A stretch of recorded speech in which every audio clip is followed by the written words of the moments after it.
Kembali lagi dengan Binar, Bincang Inspirasi Alumni. Nah, Binar pada kali ini memiliki tema Insight, Inspiring Today's True Guidance, History, and Transformation. Episode kali ini akan ditemani oleh aku, Denias. Dan aku, Angel. Dan pada kali ini kita akan kedatangan dokter spesialis ortopedi, yang dimana bukan hanya dituntut untuk memiliki keterampilan klinis, tetapi juga dituntut untuk mengembalikan fungsi dan juga kualitas hidup pasien. Betul banget, buat teman-teman yang penasaran seperti apa dunia ortopedi dan tantangan yang dihadapinya, stay tune terus ya. Ya, karena kita bakal terus mengupas dan mengetahui mengenai profesi ortopedi. Bye-bye! Halo teman-teman semuanya. Nah, saat ini kita sudah bersama dengan Dr. Yati Malik, spesialis ortopedi dan traumatologi, konsultan tulang, ligamen dan bedah mikro, serta magister manajemen. Selamat siang dokter, apa kabar dokter? Selamat siang, kabar baik. Gimana kabarnya semua? Baik sekali dok. Baik, sebelum masuk ke bincang-bincang kita hari ini dok, mungkin boleh kepada Dokter Malik untuk memperkenalkan diri terlebih dahulu, mulai dari nama lengkap, alumni angkatan berapa, serta kesibukannya saat ini. Oke, ya terima kasih ya.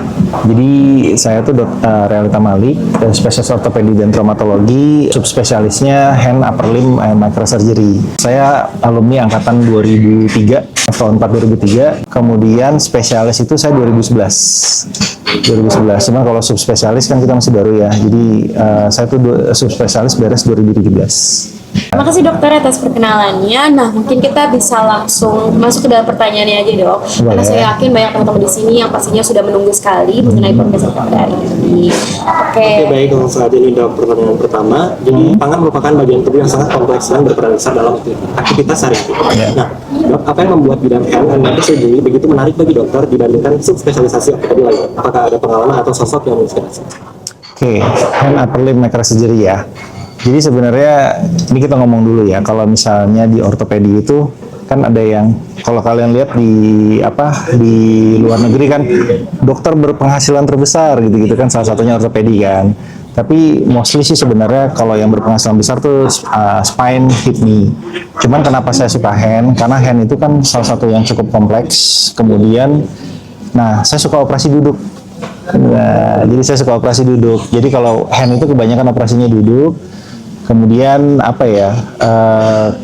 dan pola pikir kita sebenarnya dibanding ortopedi lain karena kita kan sifatnya motorik halus ya. Jadi kalau motorik halus itu kalau misalnya kita bukan length yang diutamakan tapi pergerakan gitu. Itu yang menurut saya yang cukup berbeda dibanding ortopedi lain. Kemudian menurut pengalaman saya, kalau saya banyaknya kerja sekarang di brachial plexus ya, di peripheral nerve kita bilang. Nah itu nggak banyak juga orang yang mau main di situ. Kenapa? Karena lumayan susah, karena kan kita tukang kabel ya, tukang listrik. Jadi kita kan PLN-nya manusia, jadi kita gabung-gabung. Jadi kalau ada saraf yang putus, kita gabung-gabung. Nah itu di situ saya ketemu fun-nya di situ. Ya, tapi kalau sosok ya banyak juga sih ya. Kalau sosok ya guru-guru kita yang di ortopedi, yang hand, Dr. Rizal segala macam. Kemudian kayak kalau di luar juga banyak ya, kayak saya dekat sama Profesor Alphonsus Focong dari Singapura di MBH. Dia juga menginspirasi saya untuk ngambil hand salah satunya. Menarik sekali ya dok, ternyata ya mulai dari sosok yang menginspirasinya hingga ternyata tata cara dari operasi untuk bedah microsurgery sendiri. Kalau tadi kan dokter sudah cerita nih mengenai perjalanan karirnya yang sangat luar biasa. Nah di sini kami jadi penasaran juga dok, selama perjalanan dari spesialis hingga subspesialis, pastinya sebagai seorang dokter ataupun ketika dokter menjadi seorang anak kedokteran itu pasti kan ada tantangan dan juga tekanan yang tidak mudah ya dok.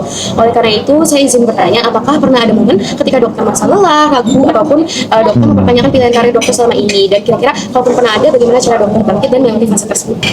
Oke, percaya nggak kalau saya fobia jarum? Nggak percaya sih dok. Jadi saya tuh fobia jarum. Jadi dulu waktu S1 nih, kan ada lab ya, ada laboratorium, terutama laboratorium faal yang ada tikus gitu kan, kita suka sentuh-sentuh gitu. Nah itu saya sering tuh kebayang nggak, kita udah fobia jarum terus gini nama temen gitu kan, sering isengan gitu-gitu. Nah itu kita sampai pingsan sering kayak gitu. Nah, cuman yang paling berat fase tuh waktu saya koas sebenarnya, dimana ya kita kan ke klinis ya, kemudian harus ketemu dengan jarum yang banyak, dimana kita takut segala macam. Cuman ya memang, nah di situ tuh saya berpikir bahwa apa pindah jurusan aja ya, gitu.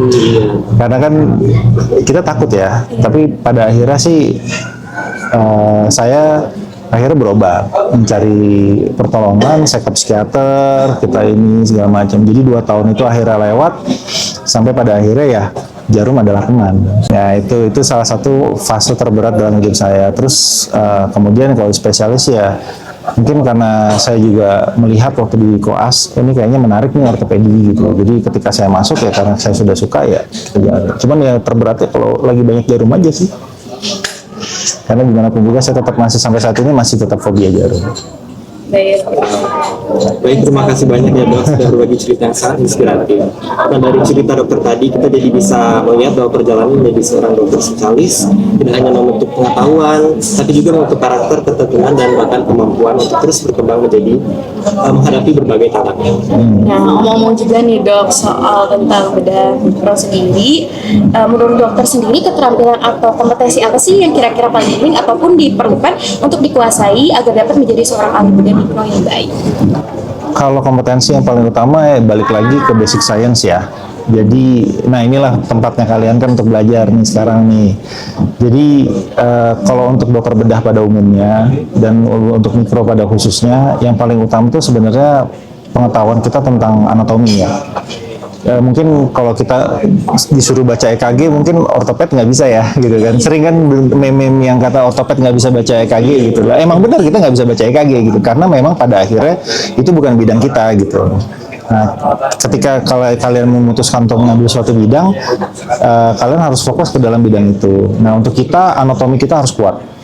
Jadi kita harus tahu dari, misalnya sekarang sesimpel perjalanan saraf dari semenjak dia dari brachial plexus keluar dari cervical C4, C5, C6, kemudian sampai ke ujung sini, sampai ke peripheral dia perjalanan kemana itu kan kita harus tahu gitu. Itu yang menurut saya paling penting. Kembali lagi ya, belajar yang rajin untuk satu, kalau untuk kami adalah anatomi, kemudian fisiologi dan lain-lain. Itu ilmu-ilmu basic itu adalah yang paling utama dalam menjalankan kedokteran, bukan hanya di bedah mikro juga, tapi untuk kedokteran secara umum gitu. Kalau misal kompetensi skill ya mungkin kita bisa dapat ya. Kebalik lagi kan kita, kalau menurut saya kalau untuk jadi dokter hebat ya kalian nemuin fun-nya dulu. Saya sukanya apa ya gitu. Makanya sekarang ketika kalian belajar nih, yang balik lagi basic science, kok kayaknya menarik nih ilmunya nih gitu. Nah, ketika kamu menemukan sesuatu yang fun, di situ nanti kamu bisa berkembang untuk jadi dokter yang lebih baik lagi. Ya. Dari perjalanan yang dokter bagikan tadi, tampak bahwa proses belajar seorang dokter ternyata tidak berhenti ya, setelah menyelesaikan pendidikan spesialis maupun subspesialis seperti dokter sendiri. Nah, karena selain menekuni bidang ortopedi dan hand and leg sendiri, dokter juga meraih gelar magister manajemen. Nah, ini kan maksudnya menurut kami juga cukup unik ya dok, mengenai sebuah gelar magister manajemen. Oleh karena itu, kami ingin bertanya nih dok, apa kira-kira yang mendorong dokter untuk mendalami bidang manajemen di tengah karir klinis ataupun bidang kedokteran yang sudah sangat menuntut ini? Oke, kenapa saya ngambil itu ya? Jadi sesimpel gini dok. Jadi untuk saat ini karir dokter kan bukan cuma klinisi ya. Jadi kita harus ingat bahwa kalau dulu kan kita mikir dokter jadi spesialis jadi ini gitu kan. Tapi sekarang ini kita juga harus berpikir bahwa ternyata ada loh gitu loh dokter-dokter yang nanti ternyata saya nemu fun-nya ke manajemen gitu. Saya lebih senang ngatur gimana caranya biar contoh misal rumah sakit, ini rumah sakit ini bagus gitu loh, atau kita menjalankan segala sesuatu jadi itu bagus. Nah, itu saya juga menemukan bahwa ternyata kita juga butuh ilmu selain kedokteran gitu loh dok. Jadi dari saya merasa bahwa saya kurang dalam hal manajerial nih. Saya nggak bisa, saya kan harus ngatur, terutama juga saya kan juga staf pendidik ya gitu, gimana cara mengatur yang residen atau yang lain gitu, mengatur waktu segala macam, itu juga kita butuh gitu loh. Jadi kita jangan pernah berpikir bahwa saya jadi dokter ya saya cuma buat nolong pasien, enggak gitu. Jadi kita juga harus menambah ilmu kita dari yang lain. Kenapa? Karena karir kita tuh kadang-kadang ya kita nggak semua orang bisa menjadi dokter spesialis gitu kan, atau memang nggak fun di situ gitu. Saya funnya saya pengen jadi misal mau jadi menteri gitu kan, itu kan butuh manajerial yang kita tuh nggak pernah diajarin waktu kita S1 kan, karena ilmu kita basic science kita adalah IPA gitu loh. Basic science kita adalah sesuatu yang sifatnya eksakta, sedangkan kalau ini kan sosial gitu, itu yang juga kita harus perlu pelajari. Sekali ya. Wah, misalnya dok, dari cerita tadi kita bisa melihat bahwa semangat untuk belajar dan mengembangkan diri ternyata tidak berhenti setelah menyelesaikan pendidikan spesialis atau bahkan setelah mencapai berbagai pencapaian dalam karya. Benar banget, bahkan termasuk ketika kesibukan praktek, kemudian ketika tanggung jawab dan juga profesional, tentunya pasti penting untuk menjaga motivasi agar terus berkembang. Nah, kami jadi penasaran juga dok, apa yang selama ini membuat dokter tetap memilih semangat untuk terus belajar dan berkembang setelah bertahun-tahun berpraktik? Pada dasarnya sih pasien ya. Jadi gini, kita mau jadi dokter tujuan kita apa dulu gitu loh. Kita kan tujuan kita untuk pasien sembuh. Ada satu momen di mana saya ngerjain misalnya saya ngerjain brachial plexus, waktu awal-awal tuh saya menemukan momen di mana kok hasil operasi kita nggak terlalu bagus ya gitu loh. Kok kalau kita lihat guru kita waktu kita ke sana kok hasilnya bagus tapi kita kerjakan itu nggak terlalu bagus.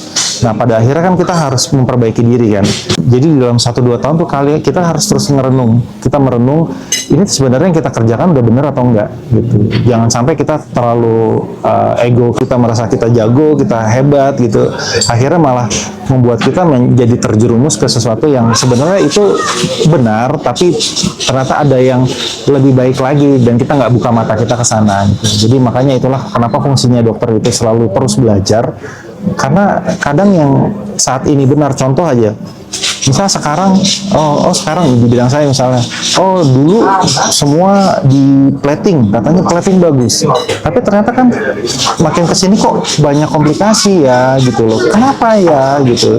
Akhirnya orang nemuin bahwa ternyata kita harus menghargai jaringan lunak atau soft tissue di sekitar tulang gitu. Akhirnya sekarang kan pergerakannya lebih ke arah minimal invasif. Kenapa? Ternyata yang bikin sembuh adalah dari soft tissue-nya gitu. Itu yang orang tuh harus terus seperti itu gitu. Jadi kita jangan pernah cepat puas dengan apa yang kita pelajari, karena belum tentu yang kita pelajari sekarang itu ternyata bisa relate dengan apa yang akan terjadi 10 tahun lagi. Jadi saran saya buat kalian nih yang masih belajar, tekunlah gitu loh. Terus ya itu tadi fun, cari funnya. Kalau kalian misalnya nemuin, saya suka jantung gitu kan, misalnya saya suka jantung, kalian nemu fun di situ. Kalian ketika kalian belajar, kalian fun. Terus ketika kalian ada goyah, tapi kan kalian suka di situ. Kalian akan cari lagi, kenapa ya? Kenapa saya jelek? Kenapa hasil saya nggak terlalu bagus dibandingkan teman-teman? Belajar, akhirnya nanti kalian akan menjadi orang yang lebih baik lagi. Itu buat saya. Itu menarik sekali ya, berarti pelajarannya adalah kita harus terus belajar ya dok. Iya. Misalnya kita yang ada. Nah mungkin ini terakhir itu adalah pertanyaan terakhir, di mana akan lebih mengarah untuk motivasi ke teman-teman mahasiswa sendiri. Baik dok, jadi tidak sedikit ya mahasiswa kedokteran yang merasa cemas gitu karena belum mengetahui spesialisasi yang ingin mereka ambil di masa depan. Dan dari pengalaman dokter sendiri, bagaimana sebaiknya mahasiswa menyikapi proses pencarian minat tersebut, dan apakah ada pesan yang dapat dokter berikan agar mereka tetap percaya pada perjalanan mahasiswa? Nah, balik lagi yang tadi saya jelaskan. Jadi karir untuk dokter itu nggak cuma spesialis ya gitu. Jadi kadang ada yang mikir, aduh saya kok cuma jadi dokter umum doang, aduh saya cuma jadi dokter kecantikan doang, aduh saya kok cuma jadi manajer rumah sakit segala macam. Itu tuh karir kita kan gimana kita kesukaan kita masing-masing gitu nanti di kemudian hari.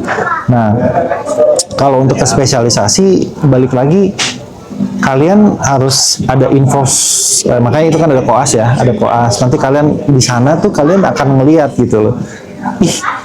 Kok keren ya gitu.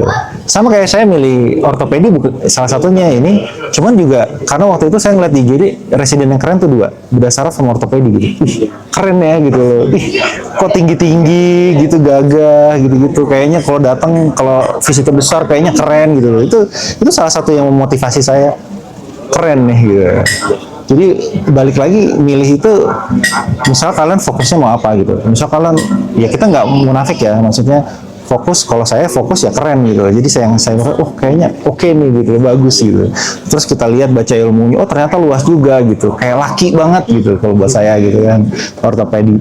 Nah, terus kalau misalnya yang lain, misalnya ada yang saya sukanya jantung gitu, kenapa kulit gitu kan, karena presiden kayak yang perempuan misalkan anak, jantung, mata gitu, kayak kayaknya keren gitu.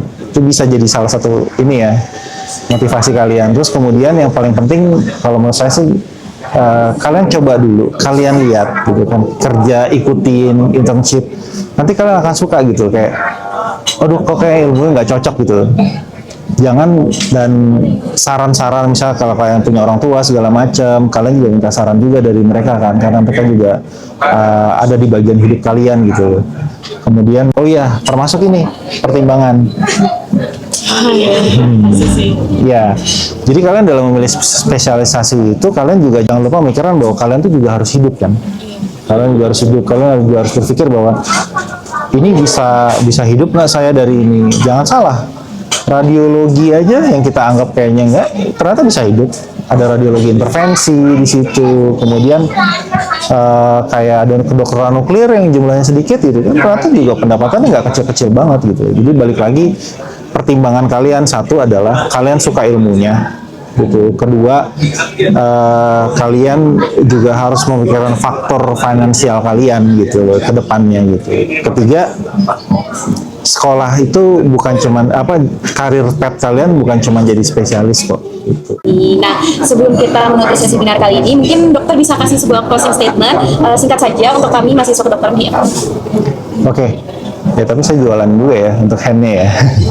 Jadi pada dasarnya kalian masih panjang dalam hal untuk memilih apa yang kalian suka gitu, spesialisasi apa, nanti subspesialisasi apa gitu. Mungkin memang sekarang kalian masih bingung gitu. Tapi kalau bisa jangan terlalu lama dalam menentukan itu gitu. Jadi ketika kalian koas, kalian lulus, kalian sudah harus ada pathway-nya gitu. Karena kadang-kadang pathway-nya, misal kalian, oh ternyata saya mau ke arah pendidikan, saya mau ngambil saya mau ngambil S2 dulu ke luar negeri atau segala macam, itu juga bisa gitu. Jadi jangan pernah sekali-kali kalian berpikir bahwa aduh saya sudah gagal untuk ini, jadi saya nggak ngapa-ngapain, enggak. Pathway kita banyak gitu loh. Untuk jadi spesialis bagus. Sama seperti saya, misalnya saya hand banyak nggak yang mau jadi hand? Kadang nggak juga gitu loh. Kalau ortoped malahan pengennya jadi spine, pengennya jadi hip knee gitu kan, arthroplasty gitu. Itu banyak yang mau ke sana. Hand kayaknya aduh terlalu delicate, nggak cowok banget gitu misalnya. Tapi kan balik lagi itu kesukaan kalian gitu. Untuk saya suka hand upper limb microsurgery karena memang ternyata operasi delicate yang menurut orang lain susah ternyata bisa kita kerjakan, dan hasil akhirnya ujung-ujung adalah kepuasan pasien. Ya. Baik, kami juga ingin mengucapkan terima kasih ya Dok, sudah meluangkan waktu untuk hadir dan berbagi cerita, inspirasi bagi bincang inspirasi yang ada pada kali ini. Iya. Terima kasih banyak ya dokter atas waktunya. Siap. Dan kalau begitu, saya Angel bersama teman saya Dennis sebagai moderator sekaligus pamit undur diri untuk menutup sesi bincang inspirasi alumni pada hari ini. Sampai jumpa di kesempatan dan aktivitas berikutnya.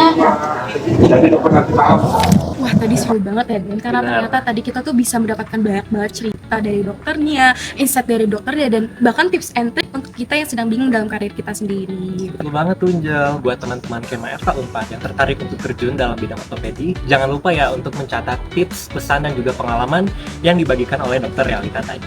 Setuju banget, karena kami yakin pengalaman kali ini dan video kali ini juga sangat bermanfaat, khususnya bagi teman-teman yang tertarik di bidang ortopedi dan juga teman-teman lainnya yang sedang bingung dalam mencari karir kalian. Jangan lupa untuk mengikuti keseruan selanjutnya di episode webinar berikutnya. Insight, inspiring students through guidance, history, and transformation. Bye-bye and see you!